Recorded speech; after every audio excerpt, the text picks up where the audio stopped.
lei dos anjos. Em Atos 7 diz: vós que recebestes a lei por ministração de anjos, porém não as obedecestes. Ou seja, as leis espirituais, elas são leis angelicais. Elas se aplicam lá. Algumas coisas, aqui nós temos nesse mundo. Aqui nós temos um sistema de esgoto. Os seres celestiais, eles têm essa questão de escritor? Não. Eles não precisam disso. É diferente. Em que nível? Eles se alimentam? Se alimentam. Mas, assim como eu compreendi, eu pedia a Deus, eu falei assim, pai, se os seres lá se alimentam, porque a tua palavra diz, mas os pregadores de hoje, eles falam que é mentira. Que quando a gente estiver lá, que é tudo símbolo, que a gente não bebe, que a gente não come, que a gente não faz nada. Mas a escritura fala, a tua palavra fala que tem o pão dos anjos, que é a água da vida, que há frutos da vida, que há coisas, há elementos. Eu falei, mas quando isso é consumido? São perguntas, né? Eu faço. Vocês nunca colocaram esse tipo de questão para si mesmo? Talvez não, né? Mas eu tenho muitas questões e o Eterno sempre foi misericordioso comigo, né? Meu nome, graças a Deus, ele significa Shemuel, que significa ouvido por Deus, né? Alguém que Deus ouve. E eu acho que ele teve sempre essa misericórdia, né? Mas foi ao longo do tempo, né? Não são, as respostas muitas vezes não vêm de um dia para o outro. Mas eu compreendi que, exatamente como as plantas, elas não defecam, né? Mas elas se alimentam e ao mesmo tempo expelem energias, né? Caso gás carbônico e etc. A grande questão é que a mesma coisa os anjos, tá? É assim que Deus ele me mostrou, falou assim, as plantas. Uau, é verdade. Por isso que há comparações lindas muitas vezes de nós com árvores, né? Ao ribeiro, etc. Porque há sistemas que são parecidos, né? E aí então as leis divinas elas se aplicam. Por isso que Deus ele deu leis aqui, porque elas são sombras. Tanto que os próprios 10 mandamentos são do céu para a terra. Por quê? Porque existem esses tipos de mandamentos lá. E a Escritura diz que, em Ezequiel 18:20, aquele que pecar é que morrerá. Aquele que peca morre. Nós pecamos, nós erramos e morremos. Somos dignos de permanecermos mortos, exatamente como o Efésios diz, mortos em vossas ofensas. Agora, o profundo é que existe um tipo de, dentro dessa lei divina, aquilo que é chamado de transferência. O sacrifício, ele pode ocorrer e existe um tipo de transferência, né? Algumas pessoas elas não conhecem muito isso, mas eu vou colocar aqui, ó, Levíticos. Vou até tirar um pouco da... Ou ainda vou deixar ainda para sempre simbolizar essas questões do mundo atemporal, o mundo antigo, né? A queda dos anjos e a nova criação, né? Vou deixar aqui, é um ótimo forma de mostrar. Eu vou ler aqui Levíticos 4, tá? Vou ler do 27 aqui para frente. Se uma pessoa do povo, né, aqui eles estão até colocando, sem querer, quebrar uma das leis de Deus e for culpada de fazer aquilo que o Senhor proibiu, logo que for avisada de que cometeu o pecado, trará como sua oferta a Deus uma cabra sem defeito, para tirar o pecado que cometeu. Olha que interessante. Existe uma questão de energia aqui, é transferido algo.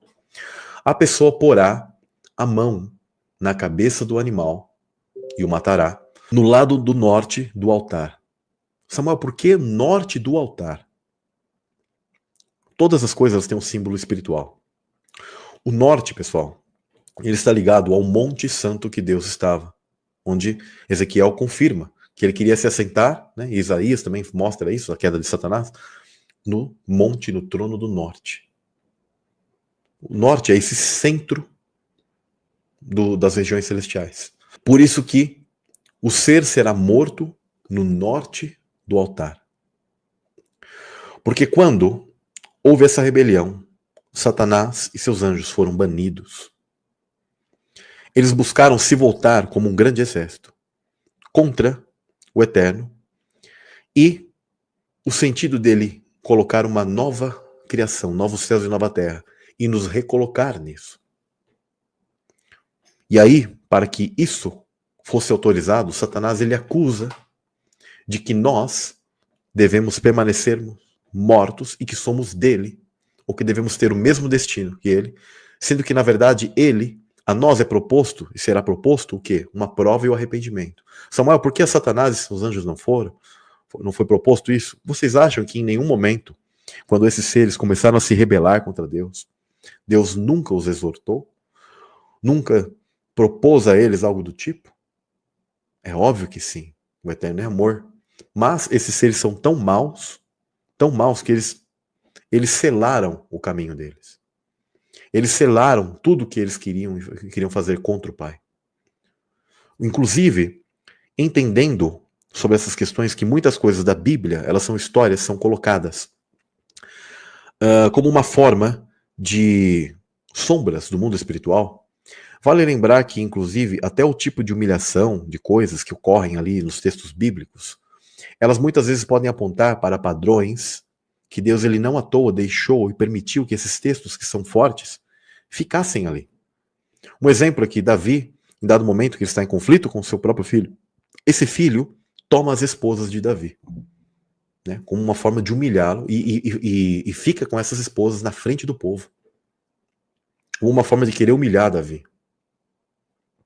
É interessante que o Eterno, ele é muito humilde, e o povo de Israel, quando ele estava praticando idolatria, ele pega Oséias e ele fala para ele se casar com uma mulher, que ela era uma mulher, né, que cometia muitos pecados, né, uma mulher prostituta, que aquilo era um símbolo do que Israel praticava como idolatria.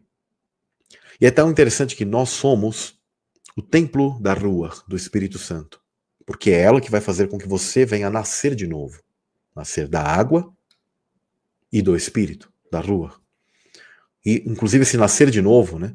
Até no grupo o pessoal estava falando, o irmão Costa, ele colocou, e bem lembrou que no grego, na verdade, significa nascer do alto. Você nasce aqui embaixo e nasce lá em cima. Aqui embaixo você nasce de uma mãe terrena. O nascer da água no mundo antigo era conhecido como nascer do líquido amniótico, né? Da placenta. Dessa água. Tanto que até povos pagãos que praticavam a ideia de batismo, e alguns vêm dizer assim, o batismo é uma cópia de ritos pagãos. Não. É que os pagãos conheciam coisas que representam o mundo espiritual, e não é que os hebreus copiaram deles. Sempre o original é o hebraico. Sempre o original é o ato dos hebreus. O filho original que ressuscita é Jesus. Culturas pagãs antes falaram disso, mas é porque eles conhecem como funciona o mundo espiritual e sabiam como as profecias se cumpririam.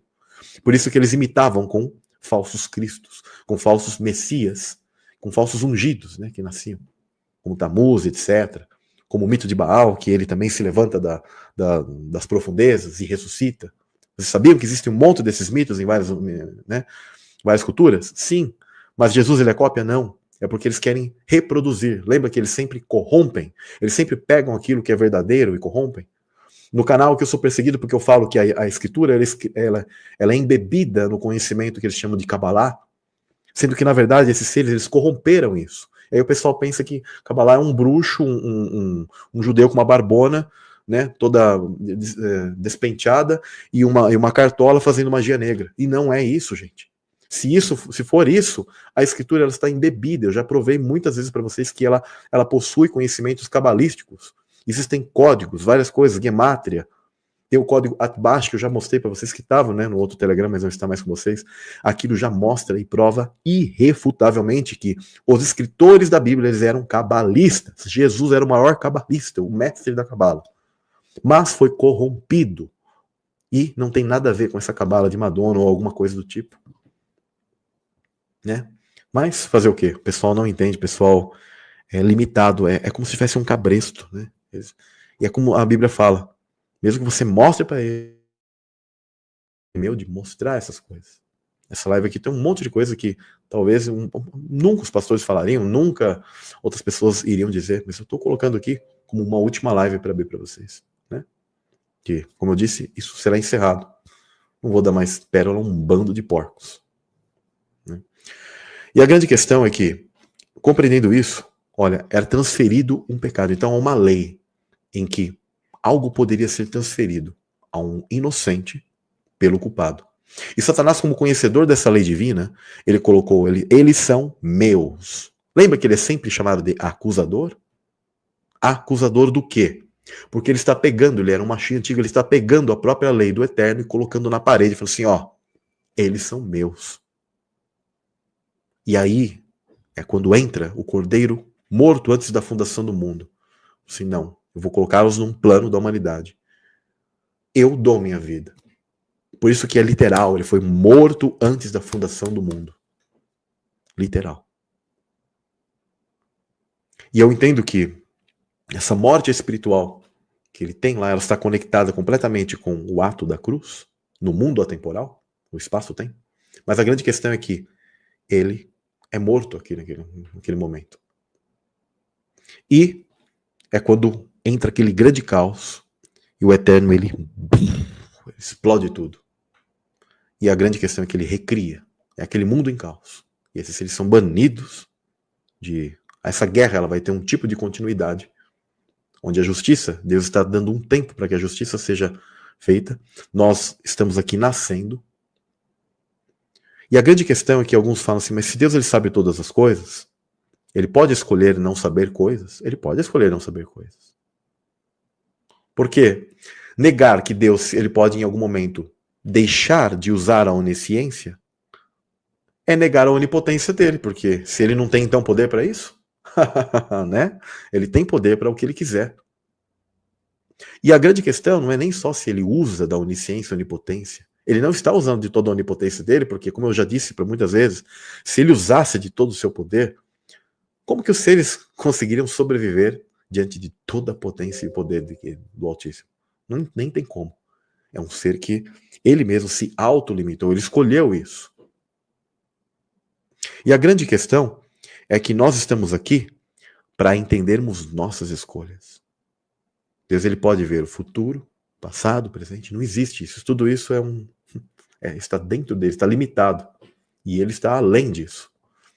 Agora, a grande questão é que você e eu, isso aqui que nós estamos vivendo, é o filme da nossa vida.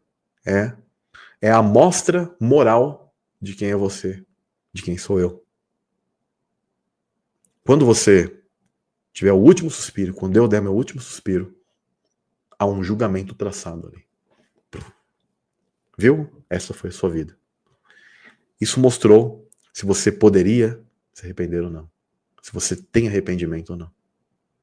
Se você entende que sim, Jesus, ele é aquele que vai governar sobre a nova terra e o novo céu. Se você vai adentrar nesse novo mundo.